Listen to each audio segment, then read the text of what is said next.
Wow! Ang ganda sa araw ngayon.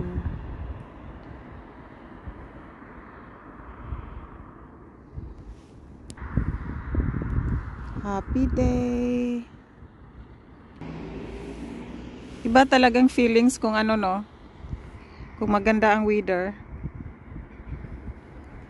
Makikita alas 6 pa sa buntag, alas 6 pa sa umaga. Makikita na masyado. Yan, happy na naman ang mga tao. Ito ang routine ko everyday. Pang ng bus, dito may mga bus stop talaga. Dito ka talaga mag-stay. Otherwise, hindi sila mag-stop sa'yo. Yan o, may mga sign. Yan siya, bus stop. Ito ang surroundings namin. Walang tao. Ito, nasa bus na ako. Nakasakay na ako ng bus. Maganda kung umaga, walang traffic masyado. Tingnan yung langit, oh, very clear. Alas 6 pa sa madaling araw. Ang sarap tingnan sa langit. Relaxing. Tapos wala pa masyadong mga tao ang bus. Maganda mag-travel sa madaling araw.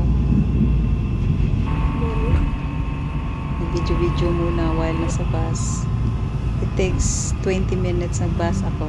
Tapos mag-transfer na naman sa train. Yan. Ang ganda sa weather talaga ngayon. So yan, may bumababa na. Kung mag-stop ng bus, pindutin lang yung may maliit na button na red. Tapos mag-sign ng stop doon sa driver. So yan, mag-stop na siya sa next stop. Bus stop. Yan, maliit nga, no? Yung red na button dyan, yung yellow red. Button lang yan. Tapos bababa na naman. Mga tao, go na naman ulit. Yan, ito mga kababayan ang sitwasyon dito. Katulad din sa atin. Na ano, mag-travel, bababa na ako dito. May sign dyan nga, ano, station S, train station. Daming magbaba. Yan, undawin na ako sa train station. Madami dang magtakbuhan yun ang bus ko. Takbuhan na ang mga tao parang hindi malate kasi 3 minutes lang ang interval from bus to train. And 3 minutes mag-start na ang nandyan na ang train sa taas. Yan, lakad ako pataas. Doon pa pinakataas ang train. Yan, minsan magtakbuhan mga tao para nga maabot. Ngayon kasi umaga, wala pa masyadong mga tao. Kami lang. Tapos, minsan kung malate ang bus, late ka rin sa train. Naghintay na naman sa next. Kailangan talaga ang travel mo on time or earlier. Nandiyan na ang train, oh. Mabuti na abutan ko. Tapos yung sa blue nga, mag-check-in ka dun. So, yan. Yan ang buhay namin dito. Grabe ka stressful. Kasi dahil sa transport, lalo na kung malayo ang travel. So, ang train, gusto kong kasi wala pa talaga mga tao. Yan, ako lang. Minsan kung mapagod, makatulog ka dyan. Yan ang langit. Mga bahay.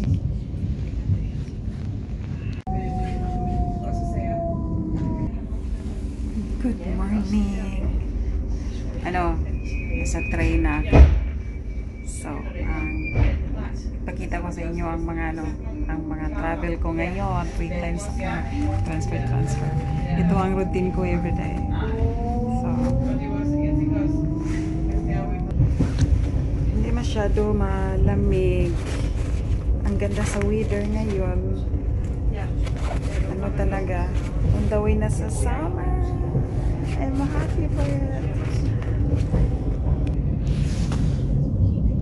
Tingnan nyo ang langit, oh. Very clear. Sana ganito everyday. So magiging happy ang mga tao. Dami nang bumaba. Wala nang mga tao masyado. Ito, train station na naman dito. Stop na naman ang train. Yan ang ano ko, yung may mga dot sa pinaka-last doon ako mag-stop. Ito under the bridge kasi may motorway sa taas. Stop ang train.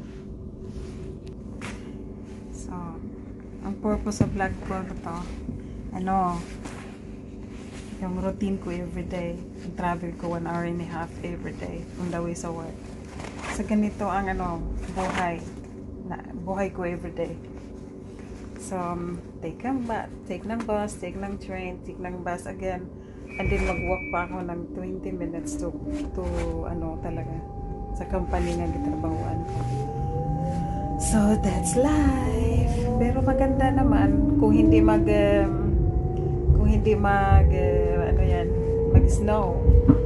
Kung mag-snow, yan ang mahirap mag-travel. Ito ang paborito ko kung magsakay ng train kasi outside kasi sa sa city ako nakatira. Tapos sa outside happy na ako kasi tingnan nyo mga puno na sa pag summer, grabe ka green na green ito mag-take a walk mga tao dyan sa ilalim sa mga puno, parang park kasi yan siya. Lakas sa train. Tapos sa kabila lake yun. Ang ganda sa view talaga dito. So then ang mukha kagigising lang. Hindi presko. Sarap pa itulog. Pero masarap magtingin sa labas. Presko siya. Let's go. Train station na naman. Ito. Nag-abang na namang mga tao. Diyan, train station. Okay, next destination. Malapit na ako mag-stop. Dadaan lang sa control dito. Nag-check sa ticket. Buti na lang nag-check yan ako. Yan nakakatakot kasi parang surprise lang sila. Baba na ako. Transfer naman ako ng bus.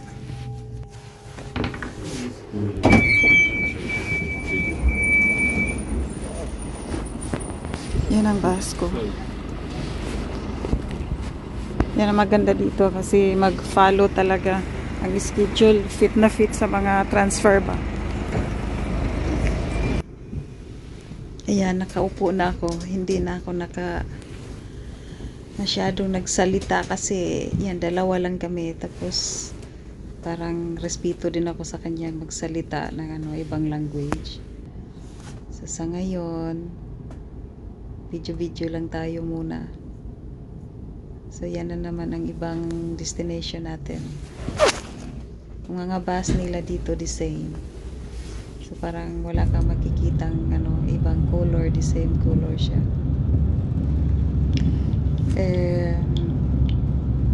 Dito na ako sa lugar, malapit na ako sa trabaho. Tapos countryside na talaga siya. Yan ang bahay-bahay diyan. So, maganda pa rin ang weather kahit sa countryside na siya. Pero kung winter, ang daming snow dito. More than sa city. Tapos ang araw, maliwanag pa rin.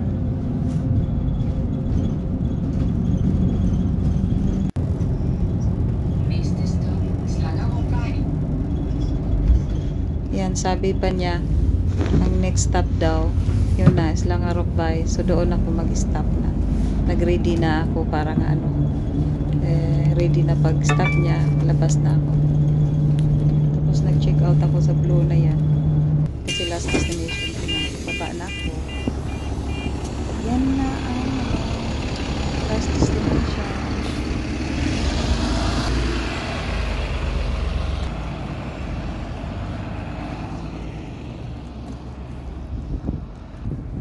So, good morning!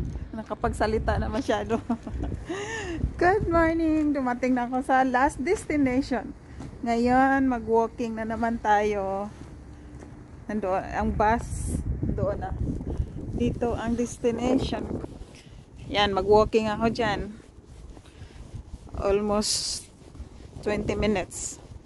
Pero may na-find out ako nga, ano dyan, yung parang shortcut. Pero company siya. Dapat hindi yan siya pwede mag shortcut kasi gate yan eh. Pero ang gate nila open na. Tapos kahapon nag-asa ko, may empleyado. Nag-asa ko kahapon nga kung pwede ako maka-shortcut kasi doon lang ang trabaho ko sa ano niya, sa parang katabi, pero may gate kasi sila, hindi ako makadiretso. Otherwise, diretso pa ako sa way na dyan, malayo-layo. Almost 20 minutes ang lakad. Tingnan nyo, oh. Pabrika to sa ano, mga cement. Mga cement. Dito kasi ang mga pabrika nga, mga company dito.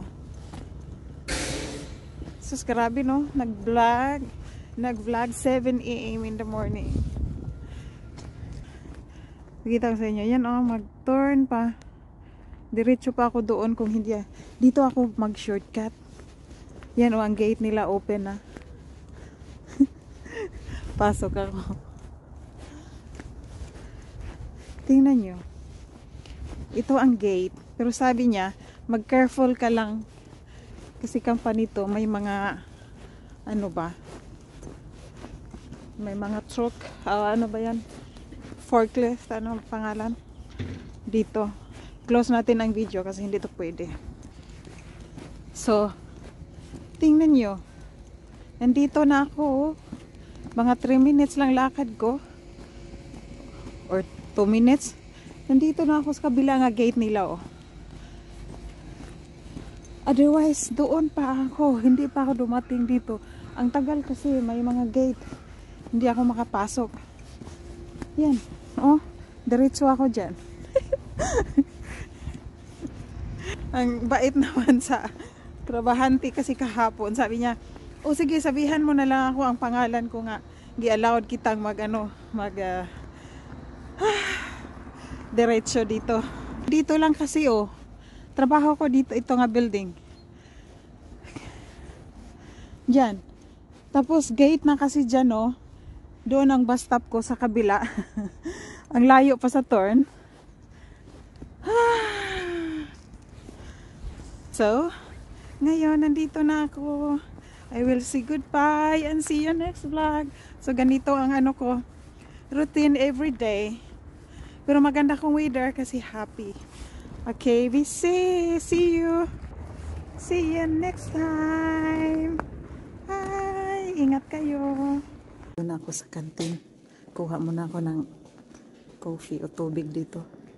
So, nandito na ako sa work. Upo muna ako dito sa sofa kasi may 20 minutes pa ako before mag-start. 7:30 kasi ang start ko. Dito muna ako mag-relax. Dito ako mag-standby eh. Tapos may dala akong mga ano sa akin, mga drinks. So, yan. Ganito. Ingat kayo. Ingat na naman. And see you next vlog na naman. Hi, hi.